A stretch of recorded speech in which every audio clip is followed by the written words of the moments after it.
فاتحہ۔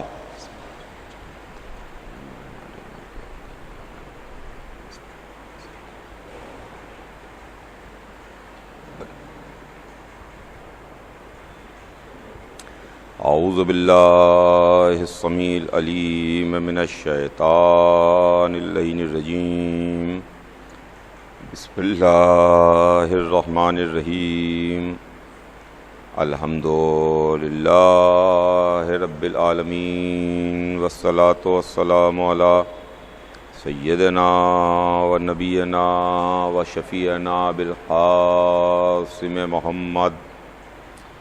وآلہ الطیبین الطاہرین المعصومین، ولعنۃ اللہ علی اعدائہم اجمعین من یومنا ھذا الی یوم الدین۔ اما بعد، فقد قال اللہ سبحانہ تبارک و تعالی فی کتابہ المبین، وہو اصدق الصادقین۔ بسم اللہ الرحمن الرحیم، ان الدین عند اللہ الاسلام۔ خداوند عالم قرآن مجید میں ارشاد فرماتا ہے کہ یقیناً دین اللہ کے نزدیک اسلام ہے۔ عزیزان گرامی، ہمارے اور آپ کے درمیان جو گفتگو کا موضوع ہے وہ ہے تاریخ ہدایت اور سلسلہ ہدایت۔ یہ سلسلہ جو سلسلہ نبیوں کا سلسلہ ہے، رسولوں کا سلسلہ ہے، ہادیوں کا سلسلہ ہے۔ ہم کو تاریخ سے، ہسٹری سے، قرآن سے ان اللہ والوں کا ذکر ملتا ہے جنہوں نے انسانیت کے واسطے آ کے بڑے اہم کارنامے انجام دیے اور انسانیت کی خدمت کی ہے، ہیومینٹی کی خدمت کی ہے۔ اس لیے کہ دیکھیے، تاریخ بہت بڑی شے ہے، بہت بڑی چیز ہے۔ ہسٹری سے اور تاریخ سے ہمیں سارے معاملات اور ساری باتوں کا پتہ چلتا ہے۔ ہم آج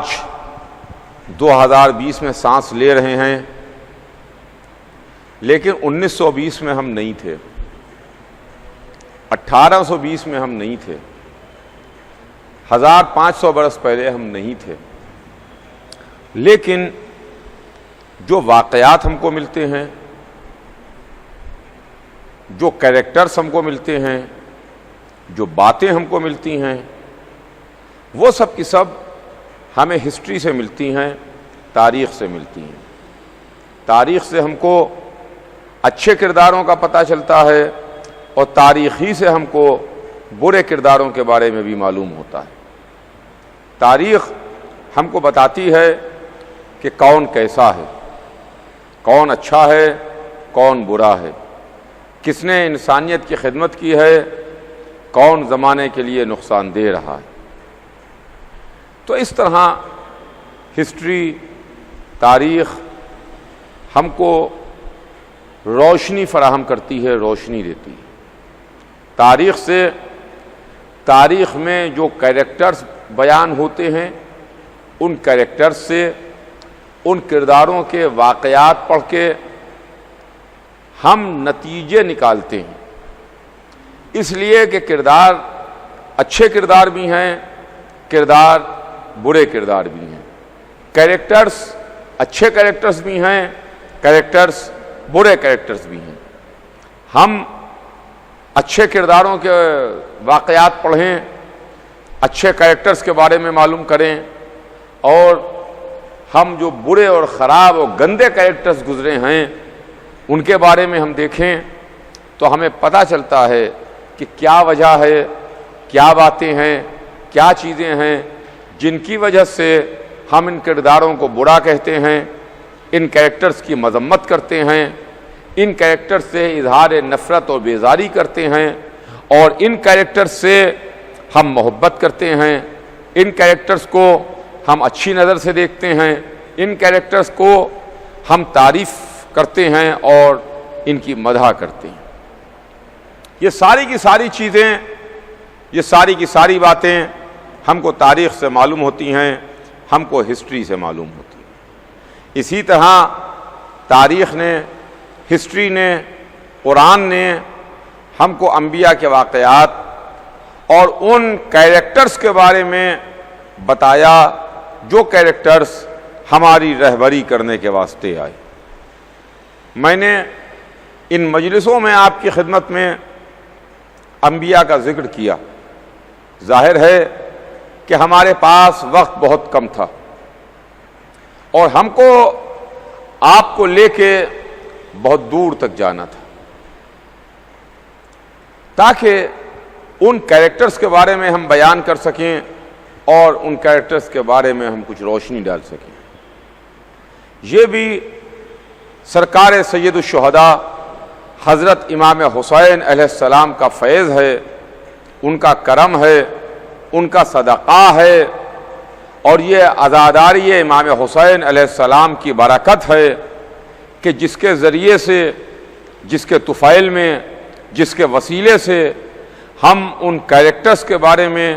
ان کرداروں کے بارے میں کچھ حاصل کر لیتے ہیں، کچھ پتہ کر لیتے ہیں، ان کے ہمیں کچھ نالج ہو جاتی ہے،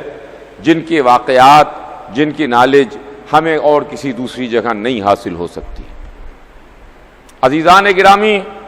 سال بھر میں کتنے ایسے موقع آتے ہیں،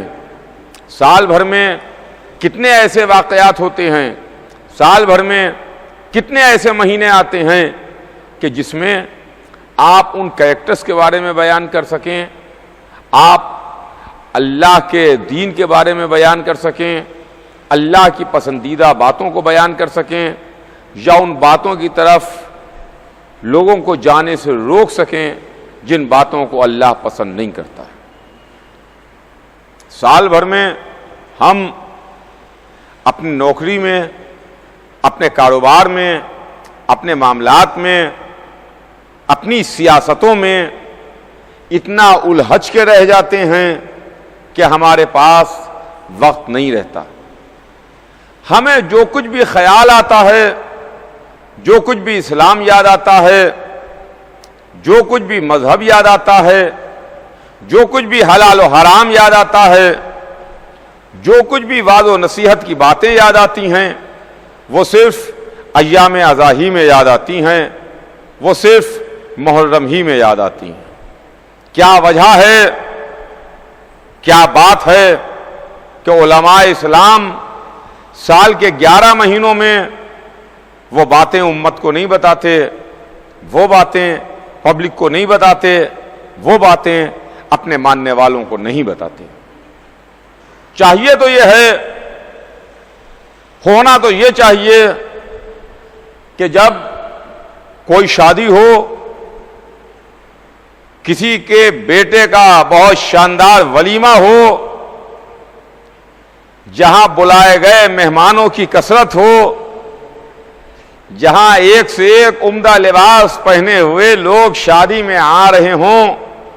ایک دوسرے سے گلے مل کے مبارکباد دے رہے ہوں، ہنسی مذاق ہو رہے ہوں، واقعات بیان ہو رہے ہوں، ٹھٹھے لگ رہے ہوں، لطیفے ہوں، ایک دوسرے کے مزاج پوچھے جا رہے ہوں،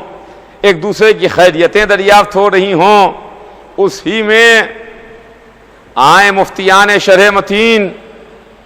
آئیں وعظ و نصیحت کرنے والے، آئیں علماء اسلام، آئیں مبلغان دین، آ کر کے تبلیغ کریں، واعظ کریں، نصیحت کریں، اللہ کی باتیں بتائیں اور کہیں اے بھائی مسلمانوں، یہ بڑا اچھا اور غنیمت موقع ہے، بڑا خوشی کا موقع ہے جہاں پر آپ حضرات آئے ہوئے ہیں، بہت شاندار ولیمہ ہے، بہت اچھی اچھی ڈشیں کھانے کی پکی ہوئی ہیں، اس موقع پر کچھ اللہ کی باتیں ہو جائیں، کچھ مذہب کی باتیں ہو جائیں، کچھ دین کی باتیں ہو جائیں۔ لڑکے کے ولیمے کے موقع پر آپ کو یہ سب یاد نہیں آتا، اور سال میں دوسرے مواقع آتے ہیں اس میں آپ کو کچھ یاد نہیں آتا۔ رمضان کا مہینہ ہے، وہ بھی کھانے پینے، افطاری اور سحری کی نظر ہو جاتا ہے۔ دو عظیم دن جس کو اللہ نے عید قرار دیا، عید الاضحیٰ اور عید الفطر، یہ بھی ہم نے کھانے پینے ہی کی نظر کر دی۔ ہمارے پاس سال کے 365 دنوں میں کچھ بھی نہیں ہے۔ اگر علماء اسلام کو، اگر ان لوگوں کو جن کے دل میں درد قومی ہے، ان لوگوں کو جن کے دل میں ملت کا درد ہے، ان کو اگر یاد آتا ہے تو سب صرف 10 دن میں یاد آتا ہے۔ جو کچھ بھی یاد آتا ہے صرف ایام اضاحی میں یاد آتا ہے۔ واجبات انہی 10 دنوں میں یاد آتے ہیں، موعظے انہی 10 دنوں میں یاد آتے ہیں، انسان کے کریکٹر کی سازی کی باتیں انہی 10 دنوں میں یاد آتی ہیں، پڑوسی کے حقوق انہی 10 دنوں میں یاد آتے ہیں، والدین کے حقوق انہی 10 دنوں میں یاد آتے ہیں۔ مختصر یہ ہے، پورا دین، پورا مذہب، ساری باتیں آپ کو انہی 10 دنوں میں یاد آتی ہیں کہ جب ذاکر فضائل و مصائب اہل بیت بیان کرنے کے واسطے منبر پر آتا ہے تو اس وقت آپ یہ کہتے ہیں کیا اچھا ہو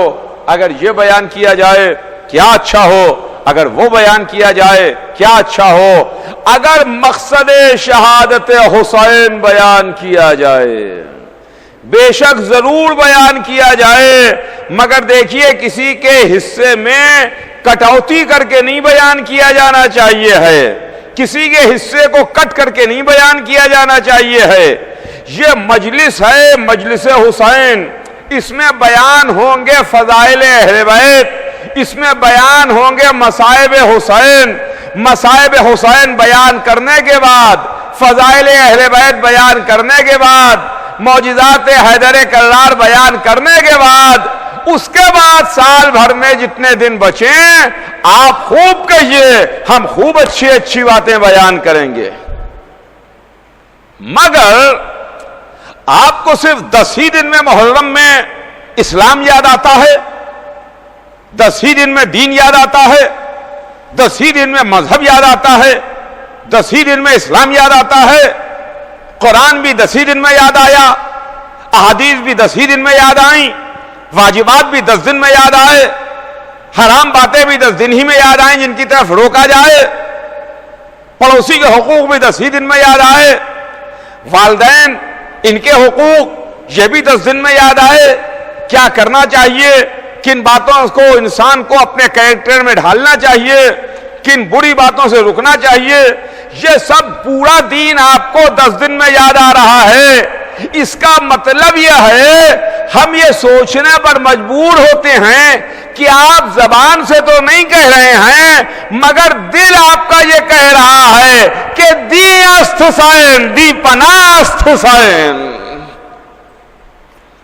حسین دین بھی ہیں، دین کی پناہ بھی ہیں۔ تو عزیزان گرامی، یہ میرے دل میں ایک درد ہے، ایک دل میں درد ہے۔ سال بھر میں نہیں یاد آتا، مقصد شہادت بیان کیا جائے کہ حسین ابن علی نے اپنی شہادت کیوں دی۔ حسین نے اپنے نانا کے پیغام کو بچانے کے واسطے اپنی شہادت دی ہے، اپنے نانا کے دین کو زندہ رکھنے کے واسطے اپنی شہادت دی ہے، اور شہادت دے کر کے حسین شہادت عظمیٰ کا تاج پہن کے صبح قیامت تک کے واسطے اسلام کو زندہ کر کے آرام کر گئے۔ اب اس کے بعد حسین کی قربانی ہے، حسین کی عظمت ہے، حسین کی بزرگی ہے،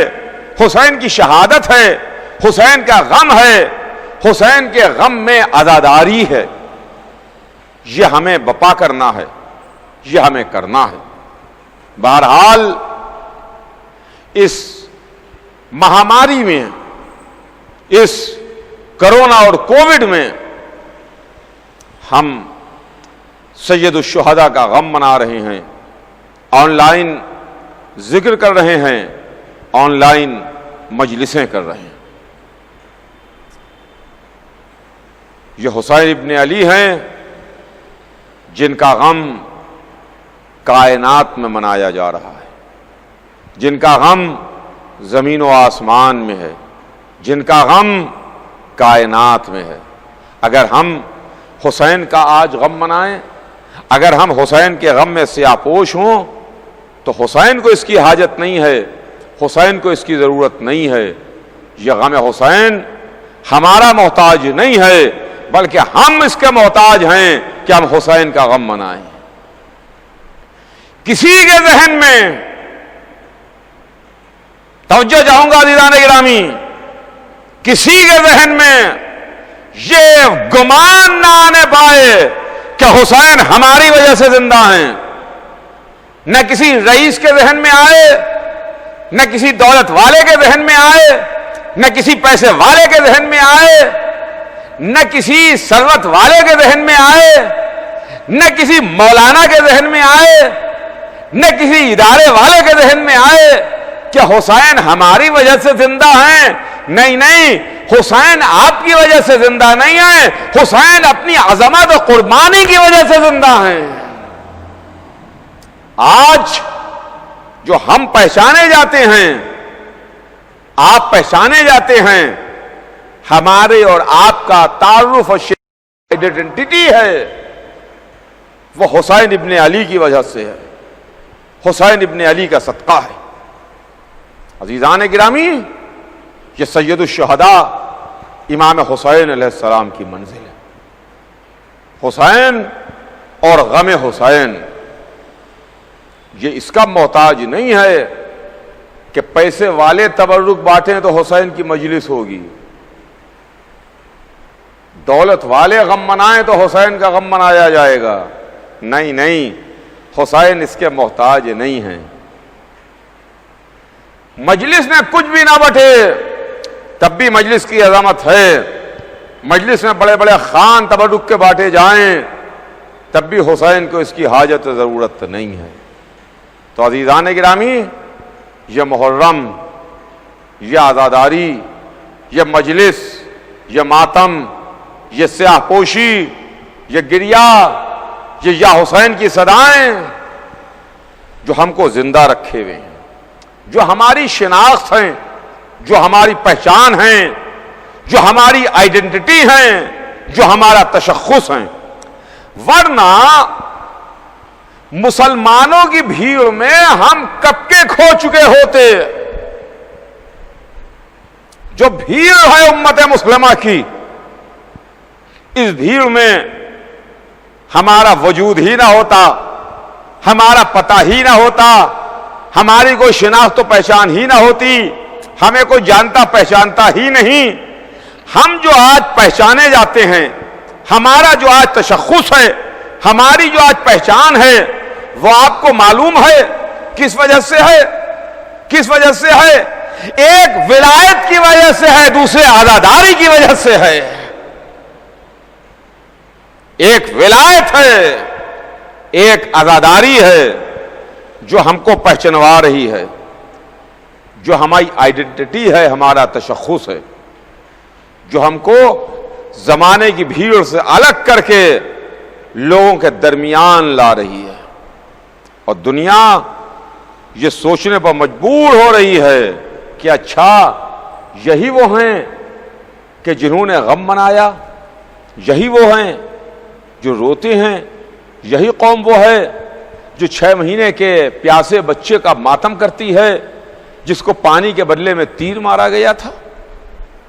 عزیزان گرامی، یہ حسین ابن علی ہیں۔ لاکھوں درود اور کروڑوں سلام اس حسین پر، اس حسین کے آباء و اجداد پر، اس حسین کی نسل پر، اس حسین کے اصحاب و انصار پر۔ اور اس حسین کے نانا پر جس نے فرمایا تھا کہ حسین منی وانا من الحسین، حسین مجھ سے ہے، میں حسین سے ہوں۔ عزیزان گرامی، میں آپ کی خدمت میں روزانہ کچھ نہ کچھ عرض کرتا رہا، کچھ سناتا رہا، کچھ تاریخ سے، ہسٹری سے واقعات نکال کے آپ کی خدمت میں پیش کرتا رہا، اس لیے کہ اس سال میں نے سوچا کہ میں اپنے اس سلسلہ گفتگو اور اس عشرہ مجالس میں وہ تاریخ سے نکال کے واقعات پیش کر سکوں جو عام طور پر مجلسوں میں کم پڑھے جاتے ہیں اور جن کا ذکر مجلسوں میں کم ہوتا ہے۔ میں اس عشرے میں ان کو آپ کی خدمت میں پیش کر سکوں۔ بہرحال میں نے اپنی حتی الامکان کوشش کی کہ یہ تھوڑا سا جو وقت مجھے ملا اس میں میں جلدی تیزی کے ساتھ قرآن کی روشنی میں، احادیث کے سائے میں واقعات کو لوں اور آپ کی خدمت میں پیش کر سکوں، تاکہ ہمارے محترم سننے والے، ہمارے محترم سامعین، ان کو معلوم ہو سکے، اپنوں کو بھی معلوم ہو سکے، اور چونکہ یہ مجالس سوشل میڈیا کے اوپر بھی نشر ہو رہی ہیں، لہذا جو غیر لوگ بھی معلوم کریں، جو غیر حضرات بھی سنیں، تو ان کو بھی ان کیریکٹرز کے بارے میں معلوم ہو سکے، ان کرداروں کے بارے میں معلوم ہو سکے جو کردار ہماری ہدایت کے واسطے، ہماری رہبری کے لیے آئے تھے۔ چنانچہ اسی میں کل میں نے جس ذات کے بارے میں ذکر کیا، وہ ذات فخر کائنات ہے، وہ ذات فخر موجودات ہے، وہ ذات رحمت للعالمین ہے، وہ ذات وہ ہے کہ جو دین لے کے آئی، دین صبح قیامت تک باقی رہے گا، جو شریعت لے کے آئی وہ شریعت صبح قیامت تک رہے گی، جو قانون و اصول لے کے آئی وہ قانون و اصول صبح قیامت تک باقی رہیں گے، جو کتاب لے کے آئی وہ کتاب صبح قیامت تک باقی رہے گی۔ یعنی حضور سرور کائنات محمد مصطفیٰ احمد مجتبیٰ صلی اللہ علیہ وآلہ وسلم، جو اس دنیا میں ہدایت کا سب سے بڑا نمونہ تھے، ہدایت کا سب سے بڑا سمبل تھے، ہدایت کی سب سے بڑی علامت اور نشانی تھے، جو 1,24,000 نبیوں کے سردار تھے۔ اس واسطے کہ اللہ نے 1,24,000 نبیوں کو خلق کیا، 1,24,000 نبیوں کو منتخب کیا، 1,24,000 نبی بھیجے۔ ان 1,24,000 میں سب مرتبے میں ایک جیسے نہیں تھے، کچھ بڑے تھے، کچھ چھوٹے تھے۔ یہ میں اپنی طرف سے نہیں کہتا، میری کیا حیثیت کہ میں کسی کو بڑا کہوں یا کسی کو چھوٹا کہوں۔ قرآن نے ہم کو روشنی دی، اس واسطے میں کہہ رہا ہوں فضلنا بعضهم علی بعض، ہم نے بعض کو بعض پر فضیلت دی ہے۔ 1,24,000 میں 313 بڑے نبی، 313 بڑے نبیوں میں 5 اولوالعزم پیغمبر، 5 اولوالعزم میں ایک سب کے سردار، سب سے بڑے ہمارے رسول، جن کا ہم کلمہ پڑھتے ہیں، جن کی امت میں ہیں، جن پر ہم صبح سے لے کے شام تک درود بھی بھیجتے ہیں، سلام بھی کرتے ہیں۔ وہ رسول جنہوں نے اسلام کو پھیلایا، جنہوں نے اسلام کو پہنچایا، جنہوں نے دین کی تبلیغ کی۔ میں جلدی اپنی بات کو آپ کی خدمت میں عرض کر کے تمام کروں کہ رسول اللہ جن کی حیات، جن کی زندگی آپ غیروں کے سامنے پیش کیجئے، ان کا کردار آپ غیروں کو بتائیے کہ رسول کا کیریکٹر کیا تھا، رسول کا کردار کیا تھا۔ آج ہمارے دشمن، آج مسلمانوں کے دشمن، آج اسلام کے دشمن، آج قرآن کے دشمن ہم پر اعتراض کرتے ہیں، ہم پر نشانہ لگاتے ہیں۔ یہ نشانہ، یہ ہدف اعتراض، یہ اعتراض، یہ باتیں جو ہم سے کی جاتی ہیں، یہ در حقیقت اسلام پر ہیں۔ اس واسطے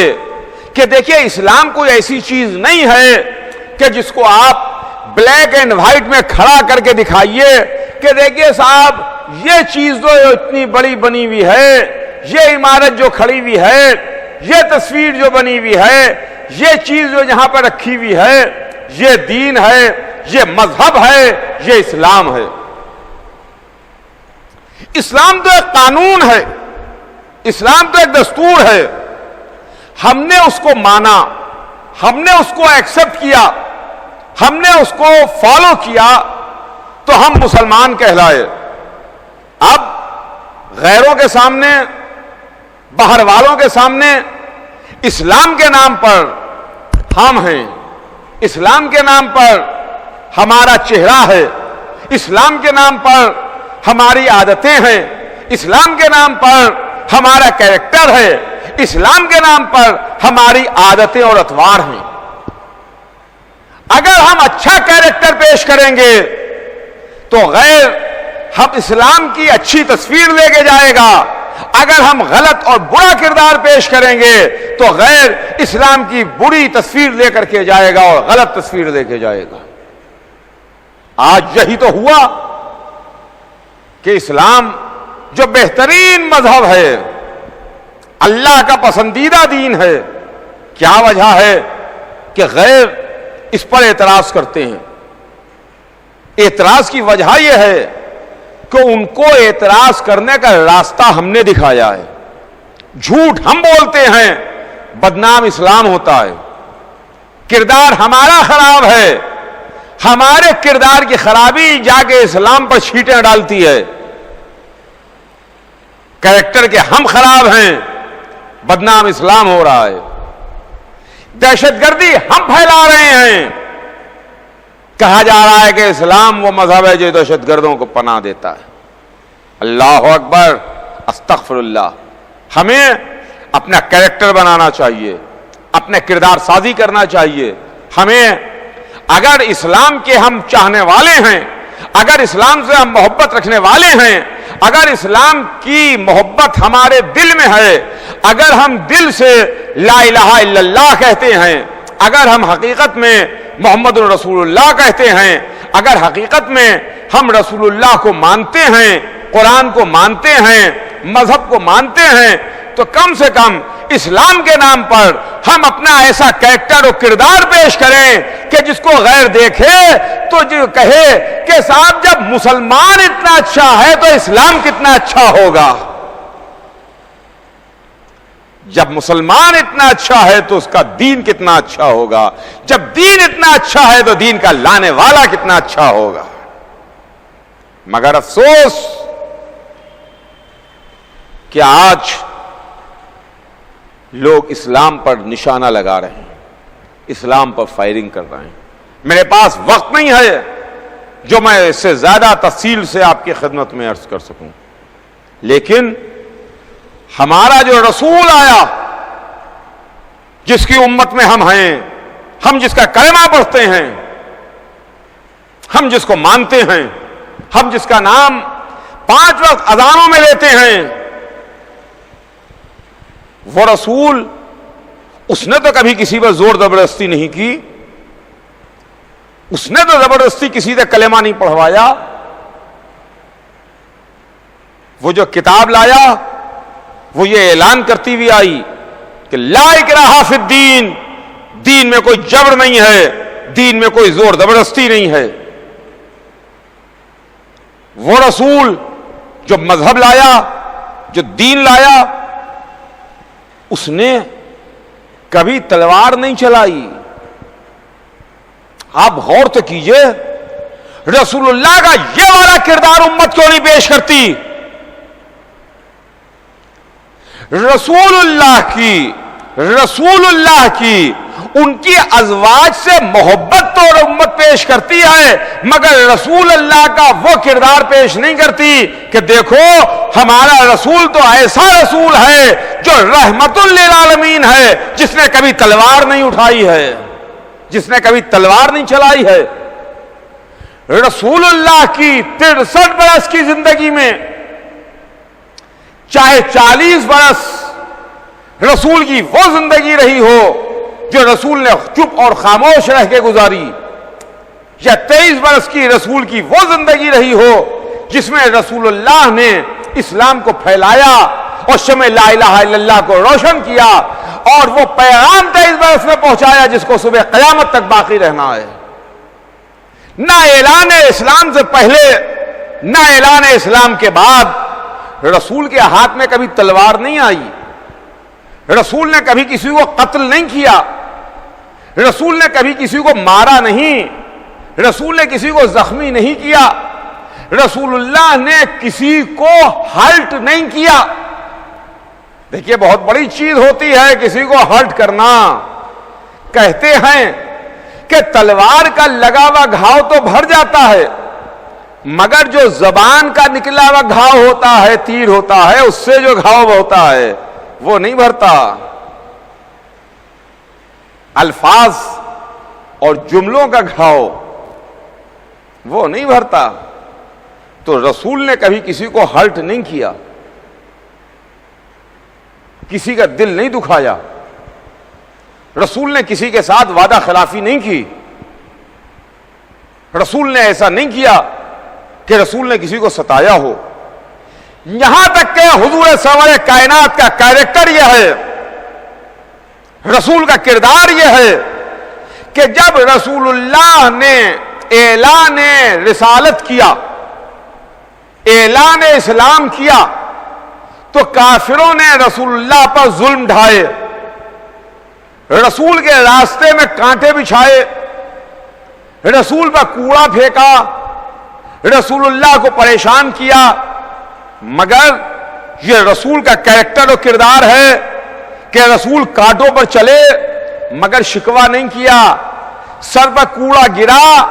کبھی کوڑا پھینکنے والے کو ڈانٹا نہیں، بلکہ اس کے برخلاف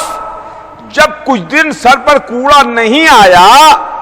تو اس کوڑا پھینکنے والی عورت کی خیریت دریافت کرنے کے لیے رسول اس کے گھر تک پہنچ گئے کہ کیا معاملہ ہے، کئی دن ہو گئے ہیں یہ عورت روزانہ میرے اوپر کوڑا پھینکتی تھی، آج کل یہ میرے سر پر کوڑا نہیں پھینک رہی ہے، کیا وجہ ہے، کیا بات ہے۔ کریکٹر تو یہ ہے اسلام کا، کردار تو یہ ہے محمد کا، سیرت تو یہ ہے محمد کی کہ رسول جو لشکر لے کے آئے میدان میں، چاہے وہ بدر کا مارکہ ہو، احد کی لڑائی ہو، خندق و خیبر کے میدان ہو، رسول اللہ حملہ کرنے کے واسطے نہیں آئے ہیں، رسول نے اپنا دفاع کیا ہے، ڈیفنس کیا ہے۔ یہ لڑائیاں آفینسو نہیں ہیں بلکہ لڑائیاں ڈیفینسو ہیں، رسول نے ڈیفنس کیا ہے، رسول نے بچاؤ کیا ہے۔ بدر و احد میں کافر مقابلے پر آئے، ابو سفیان لشکر لے کے آیا، خندق میں کافر مقابلے پر آئے، کافروں نے حملہ کیا، بہت سے قبیلے والے آپس میں یونائٹ ہو گئے اور اسلام پر حملہ کیا، مسلمانوں پر حملہ کیا۔ جنگ خیبر میں یہودی مقابلے پر آئے، یہودیوں نے آ کے حملہ کیا، رسول نے نہ کسی یہودی پر حملہ کیا، نہ کسی کافر پر حملہ کیا، نہ کسی اللہ اور رسول کا انکار کرنے والے پر حملہ کیا۔ ہاں، جو حملہ کرنے کے واسطے آیا اس کے حملے کا جواب دیا ہے۔ اسلام یہ تو کہتا ہے کہ ناحق کسی پر حملہ نہ کرو، مگر ہاں اگر کوئی حملہ کرنے کے واسطے آئے تو اتنی ایسی کمزور گردن بھی نہ ہو کہ تمہاری گردن کاٹ کے لے جائے۔ اس کا ڈیفینس کیا، اس سے مقابلہ کیا، اور اس کے بعد کافر بدر میں آئے، کافر احد میں آئے، کافر خندق میں آئے، یہودی خیبر میں آئے، مگر ابھی ایک قوم اور بچی، ایک قوم اور تھی، عیسائیوں کی قوم تھی، عیسائی تھے، یہ بھی مخالف تھے، یہ حضرت عیسیٰ کو خدا مانتے تھے، یہ بھی تھے جو اسلام کے مخالف تھے۔ مگر دیکھیے، کافر ہوں یا یہودی ہوں، یہ میدان میں مقابلے پر آئے تو ان کو شکست ہوئی۔ بدر میں کافروں کو شکست ہوئی، احد میں کافروں کو شکست ہوئی، خیبر میں یہودیوں کو ہار کا منہ دیکھنا پڑا، لیکن ابھی مخالفوں میں، ابھی غیروں میں، ابھی رسول کو نہ ماننے والوں میں عیسائی تھے جو راستے سے گمراہ تھے، بھٹکے ہوئے تھے، عیسیٰ کو ابن اللہ مان رہے تھے، مگر تھے تو وہ ہوشیار، ہیں عیسائی مگر تھے ہوشیار، اور بڑے ہوشیار، بڑے ہوشیار۔ وہ میدان میں لشکر لے کے آئے نہیں، توجہ چاہوں گا عزیزان گرامی، وہ میدان میں لشکر لے کے آئے نہیں، کافروں کی طرح، یہودیوں کی طرح تلوار لے کے، نیزے لے کے، بڑے بڑے لشکر لے کے، ایک سے ایک بہادروں کو لے کے وہ مقابلے پر نہیں آئے، انہوں نے دوسری حیثیت سے مقابلہ کیا، انہوں نے اپنے علم کی بنیاد کے اوپر مقابلہ کیا، بحث کی، مسجد میں آئے، رسول کے سامنے آ کے بیٹھے اور اپنی نالج، اپنے علم کی بنیاد کے اوپر انہوں نے آ کے بحث کی، اور انہوں نے آ کے کہا کہ عیسیٰ خدا ہیں، رسول کہتے رہے کہ خدا نہیں ہیں، خدا کے بندے ہیں، یہ عبداللہ ہیں، ابن اللہ نہیں ہیں، اللہ نہیں ہیں۔ وہ کسی صورت سے ماننے پر تیار نہیں ہوئے، جو عیسائیوں کے بڑے بڑے عالم آئے وہ کسی صورت سے ماننے پر تیار نہیں ہوئے، کسی صورت سے نہیں مان رہے ہیں، وہ یہی کہہ رہے ہیں کہ عیسیٰ خدا ہیں، عیسیٰ خدا ہیں، خدا کے بیٹے ہیں، اللہ ہیں، اللہ کے بیٹے ہیں، وہ اللہ کا بندہ ماننے پر تیار نہیں۔ کہ ایک مرتبہ حضور سرور کائنات نے ایک دلیل دی، توجہ چاہوں گا عزیزان گرامی، رسول اللہ نے جب کسی صورت سے قائل ہی نہیں ہو رہے ہیں تو ان سے کہا کہ بھئی ہمیں تمہارے عیسیٰ کی ایک بات اچھی نہیں لگتی، ایک بات ہمیں سمجھ میں نہیں آتی۔ تو سب چونکے، سب نے کہا کیا بات ہے، کیا بات ہے؟ تو رسول نے ان سے کہا کہ ہمیں حضرت عیسیٰ کی یہ بات اچھی نہیں لگتی کہ بھئی وہ عبادت نہیں کرتے تھے، وہ عبادت نہیں کرتے تھے۔ تو سارے کے سارے جو عالم آئے تھے عیسائیوں کے، وہ ایک زبان ہو کے کہنے لگے کہ نہیں صاحب، آپ کیسے کہہ رہے ہیں، وہ بہت بڑے عابد تھے، بہت بڑے عبادت گزار تھے، بہت عبادت کرتے تھے۔ تو رسول نے ان سے مسکرا کے کہا کہ بھئی یہ معاملہ تم ہمیں خود ہی سمجھا دو کہ جب یہ خدا تھے تو پھر عبادت کس کی کرتے تھے؟ جب خود اللہ ہیں تو پھر عبادت کس کی کر رہے ہیں؟ اس چیز نے ان کو لاجواب کر دیا۔ بہرحال عیسائی مقابلے پر نہیں آئے، اور جب مباہلے والی آیت آئی تو آئے تم میدان میں، مگر تلوار لے کے نہیں آئے تھے۔ جب قرآن نے انویٹیشن بھیجا، ومن حجک فیہ من بعد ما جاءک من العلم فقل تعالوا ندعو ابناءنا وابناءکم ونساءنا ونساءکم وانفسنا وانفسکم ثم نبتہل فنجعل لعنۃ اللہ علی الکاذبین. یہ آیت اتری رسول اللہ ایک چھوٹا سا قافلہ لے کے چلے, گود میں اپنے چھوٹے شہزادے حسین کو لیا, بڑے شہزادے حسن کی انگلی پکڑی, سر سے پیر تک چادر میں بی بی فاطمہ زہرا پیچھے ہیں, ان کے پیچھے مولائے کائنات علی ابن ابی طالب ہیں. یہ چھوٹا سا قافلہ رسول لے کے چلے. اب انہیں غور سے دیکھ لیجئے, انہیں پہچان لیجئے, یہ رسول ہیں. یہ گود میں بڑا نواسا حسین ہے, یہ انگلی پکڑے چھوٹا نواسا گود میں حسین ہے, بڑا نواسا انگلی پکڑے ہوئے حسن ہے. ان کے پیچھے سر سے پیر تک چادر میں ایک لوتی بیٹی فاطمہ زہرا ہیں, ان کے پیچھے بھائی اور داماد علی ہیں. اب پہچان لیجئے شاید رسول اللہ نے میدان مباہلہ میں لا کے ہادیوں کو پہچانوا دیا کہ دیکھو میرے بعد جب ہدایت کا سلسلہ چلے گا,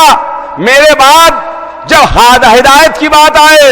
جب رہبری کی بات آئے, جب سلسلے کی بات آئے, تو میرے بعد علی ہوں گے, علی کے بعد حسن ہوں گے, حسن کے بعد حسین ہوں گے, اور جب بیویوں کی بات آئے گی تو میری بیٹی فاطمہ زہرا ہوگی جو عالمین کی عورتوں کی سردار ہوگی. تو عزیزان گرامی, یہ منزل ہے خدا کی قسم, یہ اہل بیت ہیں, یہ سلسلہ ہدایت ہے. جہاں عیسائیوں نے ٹیکس دینا منظور کیا مگر ان کے مقابلے کو پر آنا منظور نہیں کیا, ان کے سامنے تیر و تلوار لے کے آنا منظور نہیں کیا, ان کے سامنے لشکر کو لانا منظور نہیں کیا. ہاں یہ کہتے ہوئے پیچھے ہٹ گئے, ٹیکس دے دیا کہ آج میں ایسے چہرے دیکھ رہا ہوں جو اگر اشارہ کر دیں تو پہاڑ اپنی جگہ چھوڑ دیں. ہاں عزیزان گرامی, یہ رسول ہیں, اور رسول کے بعد وہ آل رسول ہیں جن پر ہماری جان فدا اور جن پر ہماری جان نثار. اس واسطے کہ جب رسول حج آخر سے پلٹ رہے تھے تو غدیر کے میدان میں آیت نے آ کے اعلان کر دیا, یا ایھا رسول بلغ, ہمارے رسول تبلیغ کر دیجئے, پہنچا دیجئے, وہ بات بتا دیجئے جو آپ کو پہلے بتائی جا چکی ہے. اگر آپ نے اسے نہ پہنچایا تو کار رسالت انجام نہیں دیا. اللہ آپ کو لوگوں کے شر سے بچائے گا, لوگوں کے خطرے سے بچائے گا. مجھے غدیر نہیں پڑھنا ہے, وقت تمام ہو رہا ہے, بات تمام ہو جائے. بس اب جو کچھ بھی ہے وہ کل کی مجلس میں انشاءاللہ آپ کی خدمت میں عرض کر کے اپنی بات کو مکمل کروں گا کہ غدیر کے میدان میں حضور سرور کائنات نے اللہ کی مرضی سے, اللہ کے حکم سے علی کی ولایت کا اعلان کیا. منبر بنوایا, منبر پر تشریف لے گئے,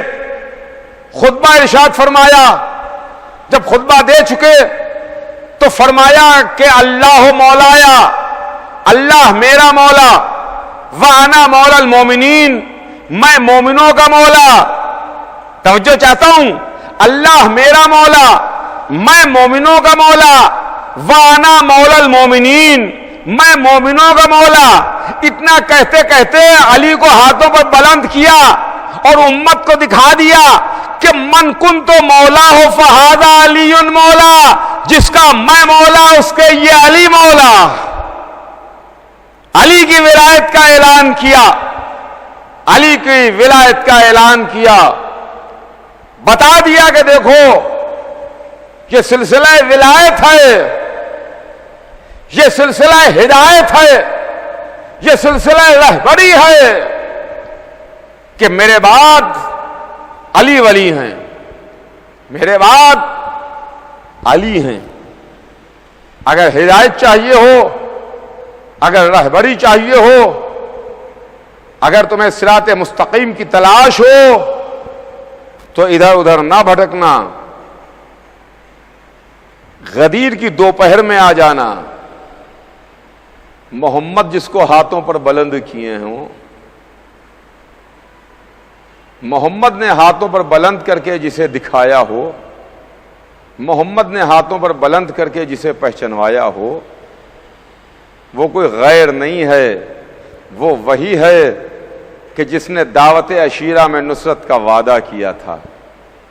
جو رسول کے ساتھ ساتھ 23 برس تک سائے کی طریقے سے لگا رہا۔ ہاں عزیزان گرامی، بس وقت تمام و بات تمام۔ اب جو کچھ بھی ہے کل انشاءاللہ آپ کی خدمت میں عرض کر کے بات کو مکمل کروں گا۔ آج بس رو لیجئے، آنسو بہا لیجئے، اس لیے کہ 9ویں رات آ گئی، 8ویں محرم کا دن تمام ہوا، 9ویں محرم کی رات ہے۔ 9ویں محرم یہ رات جب حسین چاروں طرف سے دشمنوں سے گھرے ہوئے تھے، زہرا کا لال چاروں طرف سے دشمنوں کے نرغے میں گھرا ہوا تھا، محمد کا نواسا جس کو محمد ہی کے کلمہ پڑھنے والوں نے چاروں طرف سے گھیر رکھا تھا، مگر کلمہ پڑھنے کا حق اس طرح سے امت نے ادا کیا کہ محمد کے نواسے کو بھوکا بھی رکھا، محمد کے نواسے کو پانی بھی نہ دیا۔ عزیزوں، آج ہم اسی کا ماتم کرتے ہیں، آج کی رات ہم اس کے مصائب بیان کرتے ہیں کہ جس کا نام تو علی تھا مگر صورت میں، سیرت میں، رفتار میں، گفتار میں، انداز میں، لہجے میں، صورت میں، سیرت میں وہ محمد سے مشابہ تھا، محمد کی تصویر تھا۔ آپ سمجھ گئے نا کہ یہ کون ہے؟ یہ حسین کا 18 برس کا کڑیل جوان، یہ حسین کا 18 برس کا فرزند، یہ ام لیلا کے دل کا چاند، یہ زینب کا پالا ہوا جس کو زینب نے اپنی آغوش میں کھلایا، حضرت علی اکبر جن کو سب سے پہلے امام حسین علیہ السلام نے لڑنے کی اجازت دی۔ صبح عاشورہ جب جنگ کا آغاز ہوا تو سب سے پہلے جس کو حسین نے لڑنے کی اجازت دی ہے وہ حسین کا بیٹا علی اکبر تھا، مگر اصحاب باوفا نے ہاتھوں کو جوڑ کے علی اکبر کو رکوا دیا کہ آقا ہماری زندگی میں نہیں ہو سکتا کہ ہم موجود رہیں اور علی اکبر مقتل کو سدھاریں، ایسا نہیں ہو سکتا، ایسا ہرگز ممکن نہیں ہو۔ آقا پہلے ہم جائیں گے، پہلے ہم اپنی جانیں آپ پر قربان کریں گے۔ چنانچہ اصحاب جاتے رہے، انصار کے لاشیں آتے رہے، یہاں تک کہ دل کے ٹکڑوں کی میتیں آئیں۔ قاسم کا پامال لاشا آیا، اون محمد کے جنازے آئے، عباس کی میت تو نہ اٹھی اس لیے کہ عباس نے وصیت کر دی تھی آقا میرا جنازہ نہ اٹھائیے گا، مولا میری میت نہ اٹھ خیمے میں لے جائیے گا۔ اب جب برابر کا بھائی بھی نہ رہا تو کڑیل جوان بیٹا باپ کے سامنے ہاتھ جوڑے کھڑا ہوا ہے، بابا مجھے بھی لڑنے کی اجازت دیجئے، مولا مجھے بھی میدان کی اجازت دیجئے۔ حسین نے ہر شہید کو میدان میں جانے سے روکا مگر اپنے بیٹے علی اکبر کو میدان میں جانے سے نہیں روکا، کہا جاؤ میرے لال، خدا حافظ، الوداع، میں تم کو روکوں گا نہیں، مگر میرے بیٹے جا کے خیمے میں رخصت ہو لو، ماں سے رخصت ہو لو، پھپھیوں کو خدا حافظ کہہ دو، بہنوں کو الوداع کہہ دو۔ علی اکبر خیمے میں آئے، ہمیں نہیں معلوم کہ ماں سے کیسے رخصت ہوئے، ہمیں نہیں معلوم کہ پھوپھیوں کو کیسے خدا حافظ کہا، ہمیں نہیں معلوم کہ بہنوں کو کیسے الوداع کہا، لیکن تاریخ لکھتی ہے، حمید ابن مسلم لکھتا ہے کہ جب علی اکبر خیمے سے رخصت ہوئے اور سیدانیوں نے علی اکبر کو رخصت کیا تو 7 مرتبہ خیمے کا پردہ اٹھا اور گرا، پردہ اٹھا اور گرا، کبھی پردہ اٹھتا تھا اور پردہ گر جاتا تھا، پردہ اٹھتا تھا پردہ گر جاتا تھا۔ اس کا مطلب سمجھے آپ کے کیا ہے؟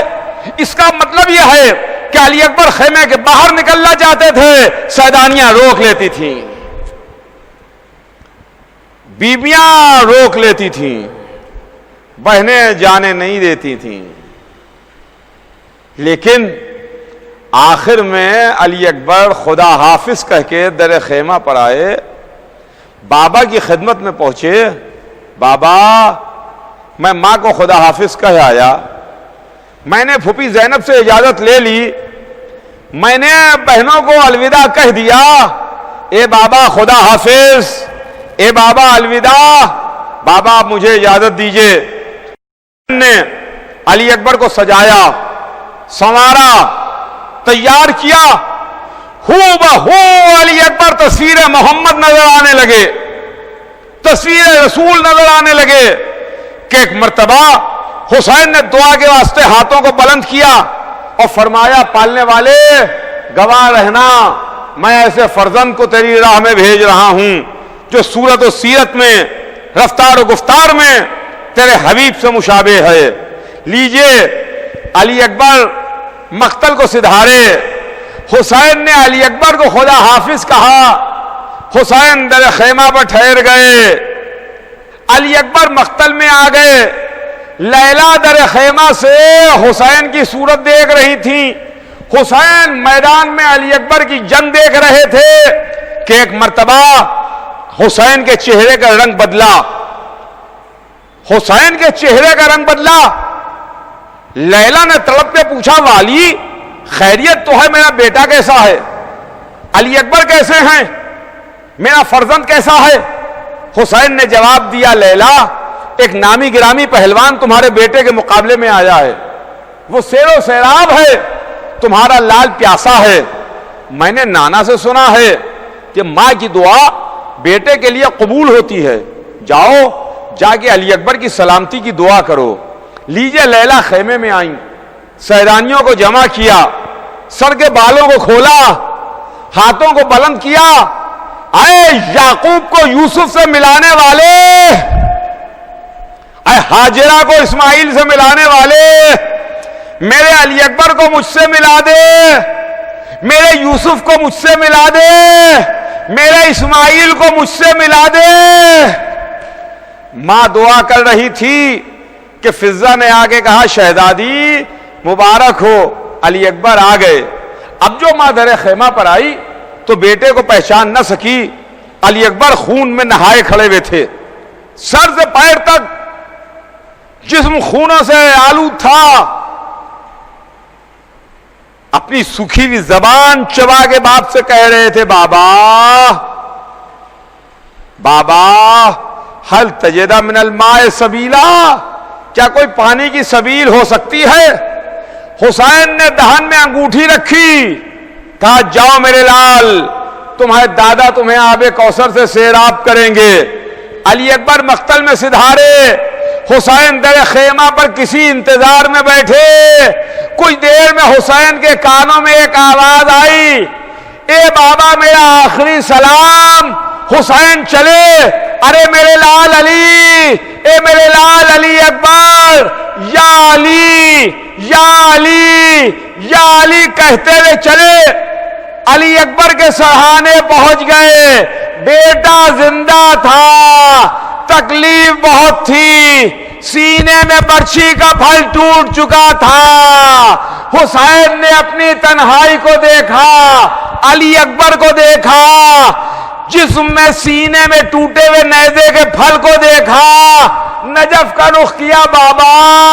در خیبر اکھاڑنا آسان ہے، علی اکبر کے سینے سے برچھی نکالنا مشکل ہے، یہ کہہ کے حسین نے برچھی نکالی، خون کا فوارہ چلا، علی اکبر نے اڑیاں رگڑی، لیلا کی کمائی لٹ گئی، حسین کا کلیل جوان شہید ہوا۔ واہ علی اکبرا،